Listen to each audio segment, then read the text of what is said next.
So in the last audio, I talked about staying on top of your emotions because if you don't, you know they're going to get the best of you. And we can't have that. So to help you stay on top of your emotions and perhaps manage them better, allow me to introduce to you something I call the emotions wheel. Now, I placed the emotions wheel at this point in the book, which is about, halfway through, because when you learn how to use it, you can look back on ways you might want to control certain emotions, manage others better, and you'll also discover the emotions you might want to protect more than others as well. So, without any further ado, let's get to it. Now, the emotions wheel is made up of the top 16 emotions, which represent balance and harmony in one's life. The center of the wheel, if you can imagine, is assigned a neutral position and represents the lowest level or need to work on that emotion. As in, you have those emotions that are under control, well managed, ain't got no problem. Yeah, doing good. Whereas the far outer edge of the circle indicates those emotions that do need your attention, help, or working on so that you can get control over them, manage and or protect them better. To use this wheel, simply draw a straight line to create a new outer edge per emotion, then color in the areas that you marked off. The new perimeter of the circle will give you a visual idea as to what emotions you might want to focus on. Then, narrow down 1 to 3 emotions that you can work on to achieve greater satisfaction, happiness, control, and or fulfillment in your life and in those areas. Then, go after other emotions and work on them. You can download an empty emotions wheel to fill in from my website. Just go to bartsmith.com/e-wheel. E-W-H-E-E-L. E-wheel, emotions wheel.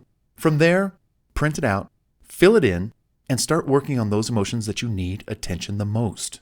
Now, these 16 emotions are, and I'm just going to rattle them off here. Number 1, happiness. Number 2, serenity and peace. Number 3, gratitude. Number 4, empathy. Number 5, love. Number 6, sadness.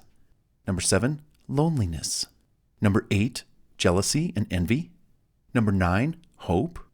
Number 10, pride or ego. Number 11, contempt. Number 12, guilt. Number 13, fear. Number 14, disgust. Number 15, anxiety or stress. And number 16, anger and rage. Now, to help you navigate the top 16 emotions, here are a number of sub-emotions associated with them. And if you see any emotions that might be affecting you, hey, make note and work on them. Now, in the book, I really go into detail with, some nice lists of sub-emotions per main emotion that you might want to, investigate. I won't go through all of them here in this audio, but for example, under number 1, happiness.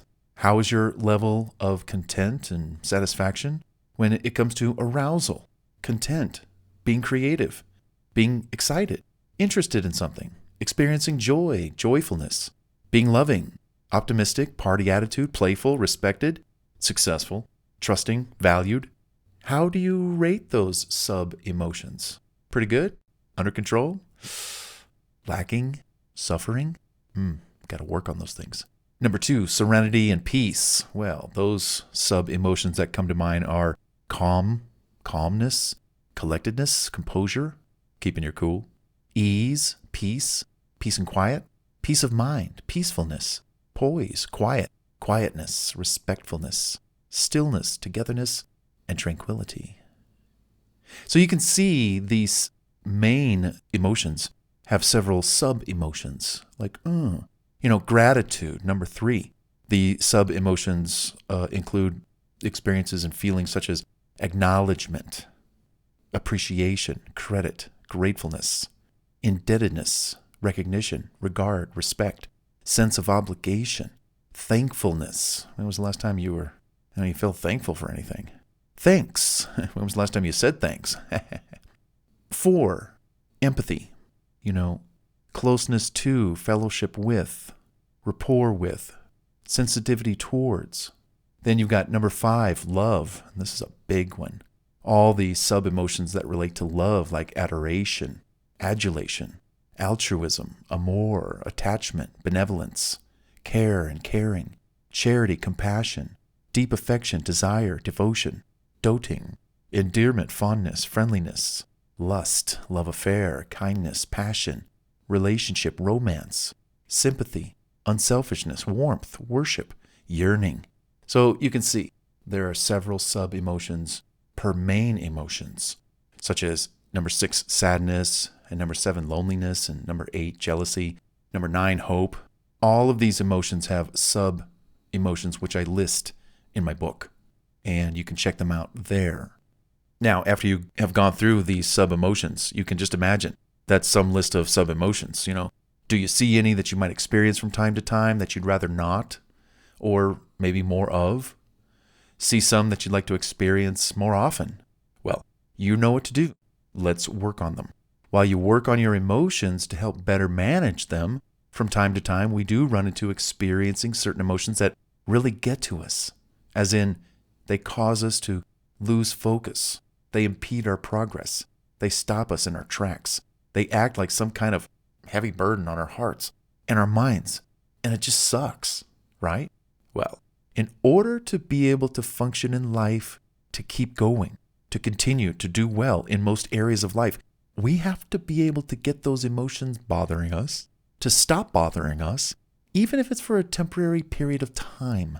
That is, until we have time to work things out, or situations eventually reach closure, or resolutions appear, or justice is served, or whatever. So for the time being, just to recap, check out the emotions wheel, check out the sub-emotions, go through them all, audit yourself, conduct an emotional audit, or let me reverse that. Conduct an audit on your emotions. Yeah, it's kind of interchangeable. Emotional audit your, okay, you get it. Seriously, how do you think I wrote this book?